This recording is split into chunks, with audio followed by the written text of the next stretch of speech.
Coach, obviously winning the tie last weekend.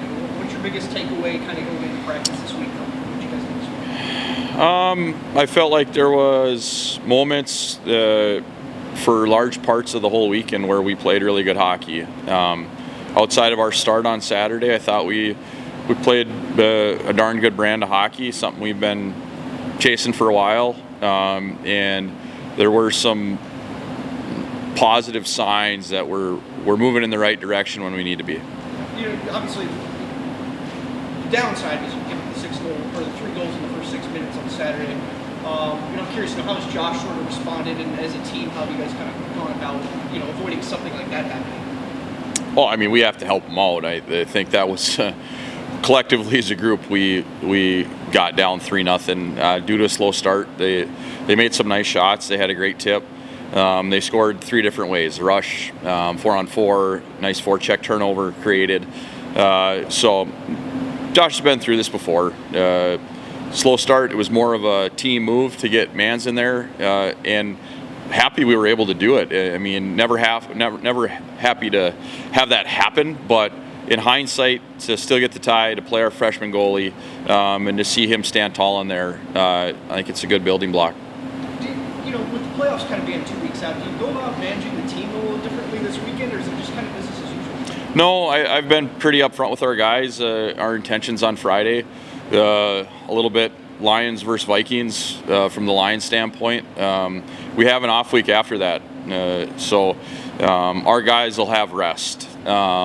We need to make sure we're playing good hockey going into the break, so we can pick up, hopefully after a good weekend, right where we left off in games that could make or break the future of this team's season. Yeah, you mentioned the off week, and I'm curious to know, what are your thoughts on getting that week off before the playoffs start? Do you see that as a benefit, or do you see the other side? I mean, it's something we've known for a while. With an odd number in the league, Wisconsin's going through the same thing. They have an off week before their playoffs start. You have to find a way to make the best of the hand you're dealt. And as a new member in the league, it's no surprise that we would be off before playoffs. But it gives us a chance to recharge, refocus. We're going to get organized on whatever team we're drawing, and then ready for a heck of a series here at Midco. Yeah, you're getting an Alaska team you're familiar with. It's yeah. The first team you'll see twice this season. What can you tell me just about Alaska, what they've been doing kind of leading up to this? Well, they're a relentless group. They're very team-oriented in terms of how they defend, how they compete in the offensive zone. I think they have a really good plan in place. Coach Largen does a really good job of making adjustments on the fly, and this is a team that's really comfortable playing in tight games. They've been to overtime 11 times this season. Really comfortable on the road. They've knocked off some top teams like Notre Dame. They've taken Minnesota to overtime, Duluth to overtime, and this is a perennial in the independent world. This is one of the top teams of the independents, and they're going to be a tough team, but excited. I'm looking forward to it. It sets up well. First team we've seen, as you said, before this year. We have tape of us versus them, as do they, them versus us. And that's what we're going to see, because when we get into the playoff, we're going to see a familiar opponent.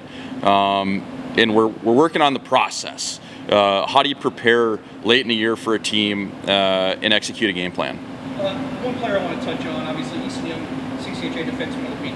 Averaging a point per game over his last 6. So what have you seen from him just kind of as of late?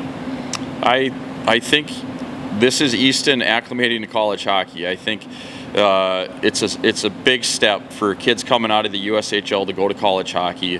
The physical grind, the going back to classes.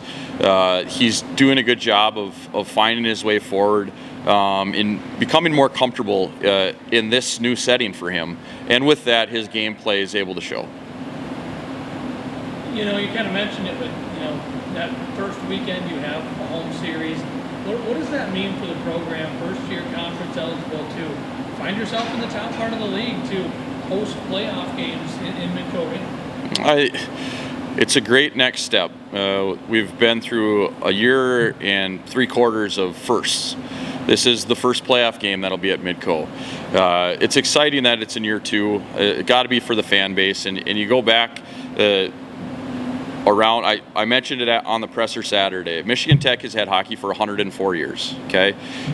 You go to others and you think that maybe Mankato and Bemidji haven't had Division I hockey for that long. Well, they've had varsity hockey at some level for 80 to 90 years. So for Augustana to have something like this in year 2, I think it's pretty incredible. It speaks to the rise of hockey in this community, and we know it's just going to continue to get better. We're going to keep continuing to build the crowds. I mean, we were sold out on Saturday. It's going to be sold out this weekend. Playoffs will then again be sold out, and it's just the excitement continues to build. It's been that way since day one, and this is just the next step in our build, and the elevation of excitement in this community has been incredible. Certainly, and some would say that after this weekend you can look to playoffs, but obviously you only kind of know, since there's still playoff games, the conference games to be played.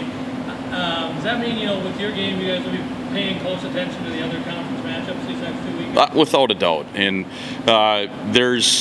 everyone's kind of making guesses at who could be paired up with who, and ultimately the games will be played. We'll have time to prepare for whichever opponent that is, but the biggest thing is guys have to be ready to go right from the start. You have to be physically, mentally prepared. You have to draw off your preparation and the body of work you've had all season to make sure you're playing your best hockey when this thing starts.